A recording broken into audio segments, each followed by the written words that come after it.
ஓம் நம சிவாய. நம சிவாய வாழ்க. நாதன் தாழ் வாழ்க. இமை பொழுதும் என் நெஞ்சில் நீங்காதான் தாழ் வாழ்க.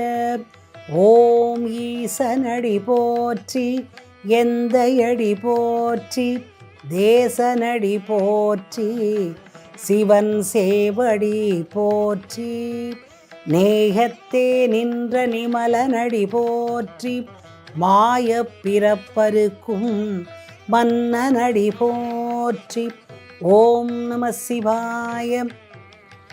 எல்லாம் வல்ல அருள்மிகு ஸ்ரீ முனீஸ்வரர் ஸ்ரீ விசாலாட்சி அம்பிகா சமேத காசி விஸ்வநாதர் திருக்கோவில் கம்போங் ஸ்ரீ லாலாங் குலுவாங் ஜஹூர் வாழும் அன்பான சிவபக்தர்களே, உங்கள் எல்லோருக்கும் பாரதி திருமகனின் பணிவான சிவராத்திரி நல்வணக்கங்கள், வாழ்த்துக்கள். இன்றைக்கு சிவராத்திரி தினம். தூங்காது விழித்திருந்து சிவபெருமானின் அருளை பெற்று நம்முடைய தியானத்தால் இறைவனோடு ஒன்றும் அற்புதமான தருணம்தான் இந்த சிவராத்திரி விழா. ஆதி சிவன்தான் பிரம்மா, திருமால், ருத்ரன் மூவருக்கும் சக்தி தந்தவர். எம்பெருமான் தான் பிரம்மஸ்வரூபி என்பதை உலகத்துக்கு தெரிவிக்க பிரம்மனும் திருமாலும் நான் தான் பெரியவன், நான் தான் பெரியவன் என்ற நான் என்ற உணர்விலே வாக்குவாதம் நடந்ததாம். ஆணவம் எழுந்ததாம். பொதுவாக ஆணவம் என்பது கூடாது என்பதற்கு புராணங்கள் நமக்கு சொல்லும் கதை. இந்த பல்லும் நாக்கும் சண்டை போட்டுச்சான்.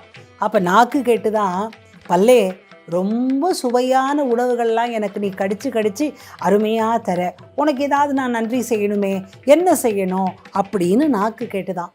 உடனே பல்லு சொல்லிச்சான், வேற ஒன்றும் செய்ய வேண்டாம், கொஞ்சம் பேசும்போது உன்னோட நாக்கால் கொஞ்சம் ஜாக்கிரதையாக பேசு. ஏதாவது ஆணவமாக பேசிட்டேன்னா ஒரே அடிக்கிறாங்க, நீ உள்ளேயே தான் உட்காந்துருக்கிற, வாய்க்குள்ள பல்லாகிய நான் தான் விழுந்துடுறேன், இந்த உதவி செஞ்சால் போதும் அப்படின்னு ஒரு அருமையான கதை உண்டு.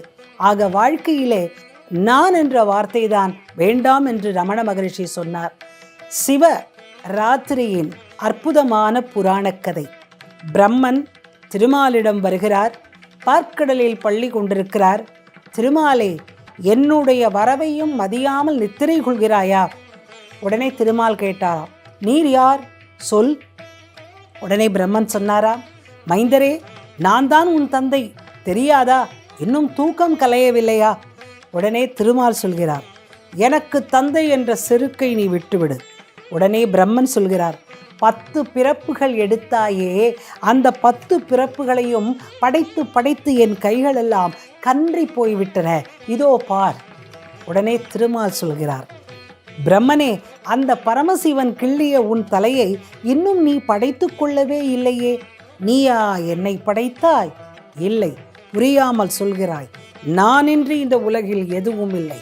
நாரணனும் நான், வேதமும் நான், பொருளும் நான், சிவமும் நான், யாவையும் நான். இந்த 2 பேருக்கு மத்தியில் ஆணவ அகந்தை இருள் பரவியது. இருட்டு என்ற அறியாமை உலகம் முழுக்க இருந்தது. தேவர்கள் முதல் யாவரும் அஞ்சினர். சிவபெருமானிடம் விண்ணப்பம் கொடுத்தனர். இப்போதுதான் அசரீரி வாக்கு. இதோ இந்த ஜோதியின் அடியை முடியை தேடி கண்டுபிடித்தால் உங்கள் வலிமையை சிவபெருமான் அறிந்து கொள்வார் என்று அசரீரி கேட்டது. இதோ என்று திருமாலும் புறப்பட்டார். இதோ என்று பிரம்மனும் புறப்பட்டார். இதோ என்று புறப்பட்ட திருமால் பன்றியாக பூமிக்குள் அடியை காணச் சென்றார். இதோ என்று புறப்பட்ட பிரம்மன் அன்னபட்சியாக வானத்தில் பறந்து முடியை காணச் சென்றார். நமக்கு புரிய வேண்டியது, திருமால் அடியை காண, பிரம்மன் முடியை காண. திருமால் பூமிக்குள்ளே வளைந்து நுழைந்து குடைந்து பாதாள லோகம் சென்றும் பாதார விந்தத்தை காண முடியவில்லை.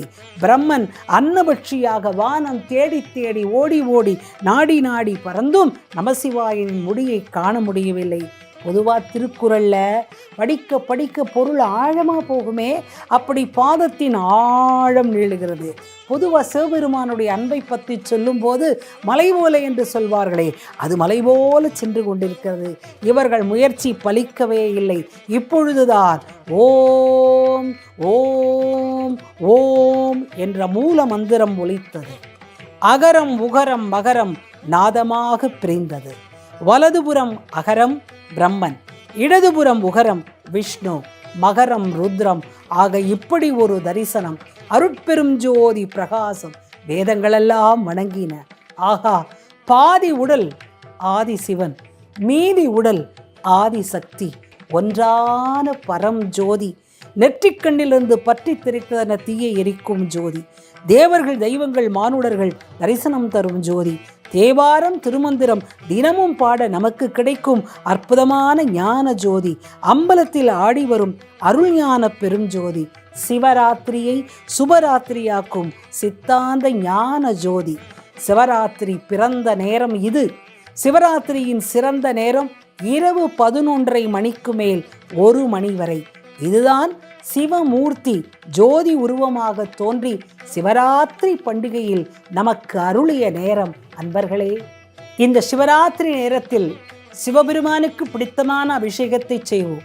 காஞ்சி மகான் நமக்கு சொல்கிறார், சிவலிங்கம் நீள்வட்ட வடிவமாக இருக்கிறதே காரணம் என்னவென்றால், அந்த நீள்வட்டத்திற்கு தான் அடியும் கிடையாது, முடியும் கிடையாது. காரணம் பிரபஞ்சமே நீள்வட்டம். அது மட்டுமல்ல, சூரிய மண்டலம் கிரகங்களின் பாதை நீள்வட்டம். அது மட்டுமல்ல, அன்பே சிவம் என்று சிவபெருமானை பிரார்த்தியுங்கள், அவருக்கு ஆசுதோஷி என்ற பெயரும் உண்டு, கெட்ட மாத்திரத்தில் அனுக்கிரகம் செய்வார் என்று. அன்பர்களே, ஜோதிக்கு இருக்கும் பெருமை, விளக்குக்கு இருக்கும் பெருமை இந்த உலகத்திலே எதுவும் கிடையாது. விளக்குக்கு விளக்கு என்று பெயர் வந்ததற்கே காரணம் என்னவென்றால், நம்மை சுற்றி இருக்கக்கூடிய விஷயத்தை எல்லாம் நமக்கு விளக்கி கொடுக்கும். ஒரு தீபத்தை ஏற்றினால் சுற்றி இருக்கும் இருட்டு அகலும். அப்பேற்பட்ட அருட்பெரும் ஜோதி சிவராத்திரி அன்று நமக்கு காட்சியளித்த ஜோதியை நாம் என்றில் வீட்டும் வணங்குமாறு வீட்டிலே விளக்கேற்றி, உள்ளுக்குள் ஞான விளக்கேற்றி அன்போடு வணங்குவோம். அன்பர்களே, இல்லக விளக்கது இருள் கெடுப்பது, சொல்லக விளக்கது ஜோதி உள்ளது, பல்லக விளக்கது பலரும் காண்பது, நல்லக விளக்கது நம சிவாயவே. ஓம் நம சிவாய. ஒரு வார்த்தை இந்த சிவராத்திரி தினத்தன்று நாம் நினைத்து கொள்ள வேண்டிய, கடைபிடிக்க வேண்டிய ஒரே ஒரு வார்த்தை நமசிவாய என்னும் வார்த்தையை, மந்திரத்தை, 5 எழுத்து மந்திரத்தை ஜபித்துக்கொண்டே இருப்போம். சிவன் நம்மை காத்துக்கொண்டே இருப்பார், ஒரு சக்தி தந்து கொண்டே இருப்பார். அன்பான நேயர்களே, அனைவருக்கும் சிவராத்திரி நல் வணக்கங்களை சொல்லி, வாழ்த்துக்களை சொல்லி, பாரதி திருமகன் உங்களிடமிருந்து விடைபெறுகின்றேன். காதலாகி கசிந்து கண்ணீர் மல்கி ஓதுவார் தம்மை நன்னெறி குய்ப்பது, வேதம் 4னும் மெய்ப்பொருளாவது, நாதன் நாமம் நம சிவாயவே. ஓம் நம சிவாய.